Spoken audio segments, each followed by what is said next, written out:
this is Valerie again. Welcome back to my channel. Today I'm going to share with you my CR1 US visa interview experience and tips. My US visa interview appointment was September 9th of 2020 at 7:30 a.m. We stayed at the BAYVIEW Hotel across the US Embassy. We left the hotel at 5 a.m. and arrived at the U.S. Embassy at 5:20 a.m. I was with my mom and there were one or two people waiting outside the embassy when we got there. So at 6:30 a.m. they let us in. So they asked us to fall in line. They took our passports and DS-260 form. After they checked the passport and DS-260, they ask you to go inside the first door. They will check your bag and documents. Then you will go through the second door and they'll do the same thing. After that, somebody will assist you where to go. They will ask you to bring out your original PSA documents. Those are your birth certificate, marriage certificate, CENOMAR, advisory on marriage certificate. So make sure you're holding those documents before you proceed to the Filipino interviewer. At the time of my interview, I don't know if they change it, but at the time of my interview, the assistant will tell you to look at the windows. If they open, you can go ahead and bring your documents according to who came first. So then once the window is available, then you can come up, and then there's going to be a Filipino interviewer there. So these are the questions that were asked from me by the Filipino interviewer. The first one is, what is your full name? The second one is, when is your birthday? The third one, how old are you? Number 4, who is your petitioner? Number 5, what is your petitioner's birthday? All right, so make sure that you answer, or make sure that you're listening very carefully when they ask you the question, and also to speak clearly when you reply to them. So when they ask you who is your petitioner, I answered the full name of my partner. So make sure you do that. If they said, okay, if they specifically ask you to just give the first and last name, then you do that. But if they ask you just who is your petitioner, you can say my husband and his name is. All right. So make sure that you know the answers to all those questions, and also make sure you have your affidavit of support and important documents if they ask you. For my case, she asked me for an affidavit of support. I was asked about the late registration of my birth certificate.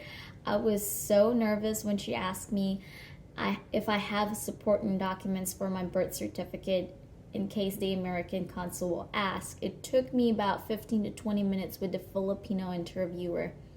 At that time, I didn't really have a lot of supporting documents for my birth certificate, but I think I have one thing. And so she just warned me. So she didn't really ask me to show it to her. She just asked me if I have any supporting documents. I said yes, because I have only one supporting documents. But she just just to let you know, in case they ask you, make sure you have that ready. So finally, after questionings and asking for all these documents, finally she gave me my DS-260 and told me to proceed with the finger scanning. So the person who assists with the finger scanning is American, so don't be surprised, because I was. We waited for the American consul to open their windows and start. It took us about 2 to 3 hours the most waiting there. I was literally shaking, and everybody's so scared. You can hear people, when they opened, you can hear the consulate asking questions to these people. And it was pretty scary, but try to keep your composure, try to keep calm, and just try to be confident I know before I did my interview, I watched a lot of YouTube videos how to prepare for the interview, but even still, you know, you're scared, you're nervous. You know, you can't. I mean, that's really important. So you don't want to mess it up. So make sure, even though it's really nerve-wracking, make sure you put yourself together and just be brave, and you think that you know the answers to the questions, then you should be fine. Okay, so after waiting for 2 to 3 hours, they finally opened and started interviewing people. You can hear all the questions. You can hear people being rejected. You can hear people being approved. It's nerve-wracking. For my case, it only took me about 10 to 15 minutes for my interview with the American consul. My interviewer was a young lady. She asked me a good amount of questions. And while I was waiting right there, before my interview, I saw this lady that they were interviewing, and the American consul asked her for some supporting documents, and she was like looking at her stuff and she just can't find it. She was like shaking. She was so nervous, and she's like trying to say something to the consul, but the consul's like, yeah, show me the documents and stuff like that. I was so nervous when I saw her. I'm like, I hope I'm not gonna be doing that, you know, like I hope I have everything in here that they need. So then the person sitting right next to me, like we talked a little bit, and she was like, I've been trying to get approved for my student visa, and this is my third time to apply, and she was still rejected. So it was really sad seeing all these people being rejected. Let's go to the questions that were asked from me. The first one is, who is your petitioner? Number 2, when is your birthday? Number 3, where do you plan to live in the United States? So make sure for this question to specifically say this or tell the consul the state where you are going to stay with your partner. Number 4, what does your husband tell you about where he lives? So I was so nervous when she asked this. So she's just trying to see if my husband ever shared anything about the place where he lives in. And so she asked me if my husband shared anything about where he lives and what plans do we have, where are we going to stay when I get there to the US, what are his hobbies. I shared to her that my husband likes to do a lot of woodworking. And so I showed her that my husband is making me a desk. So I have a picture of the desk that he's making. So if you have those pictures, make sure you print them out and have it ready. So I showed her the desk that my husband was making for me at that time. And also I showed her that we bought a house. So she smiled a little bit when I showed that to her. And so those documents are very important, especially if they ask you questions like that, because you can say that, but you know, like, who knows if you're telling the truth. But if you have pictures, then for sure they're gonna believe you. So then number 5 question that was asked is, when did you get married? Where did you meet? So we met online, my husband and I. So she asked, what application did we use if you meet online? Number 7 is what application you use. Number 8 is, how old is your husband? Number 9, when is his birthday? Number 10, when is your birthday? So this is a tricky question. So make sure, so that's where you have to listen very carefully to the questions. I know at the time when I got interviewed, I was so nervous.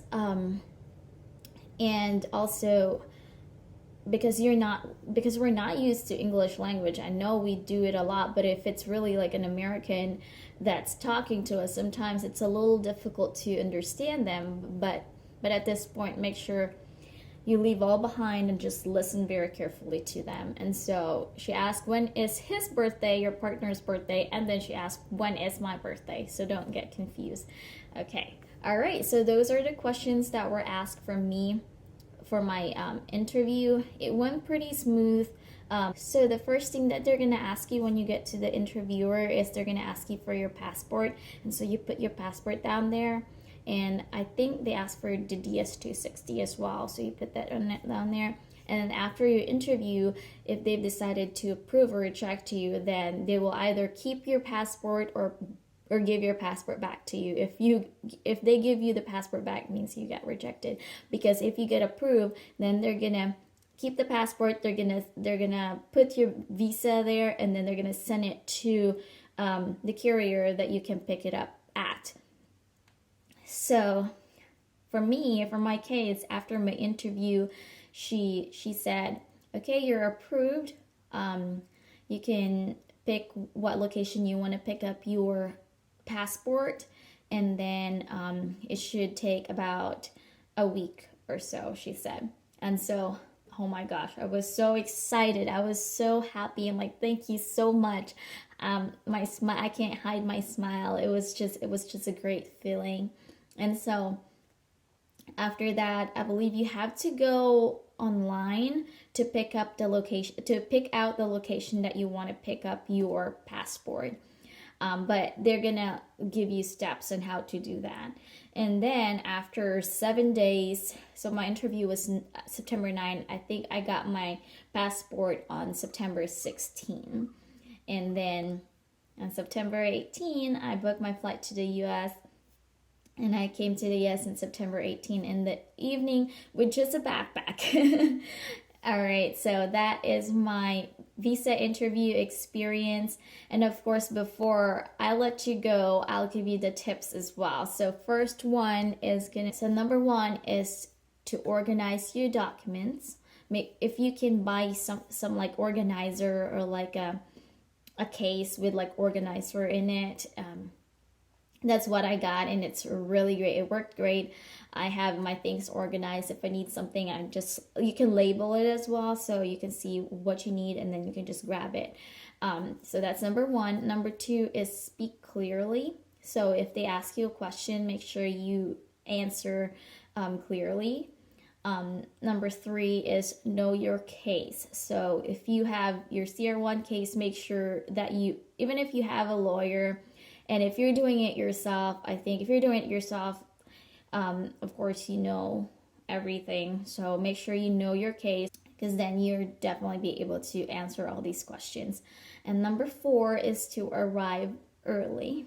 So a very good habit to arrive at your appointment earlier than it's expected. And of course, location.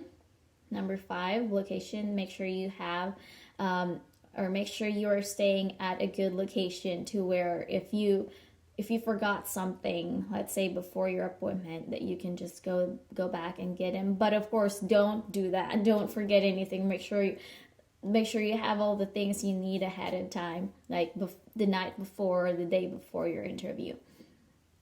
Okay, number six is no electronics allowed. So make sure you don't have your phones with you, you don't have your chargers with you, because then it'll just delay your process. So that's it. And of course, supporting documents.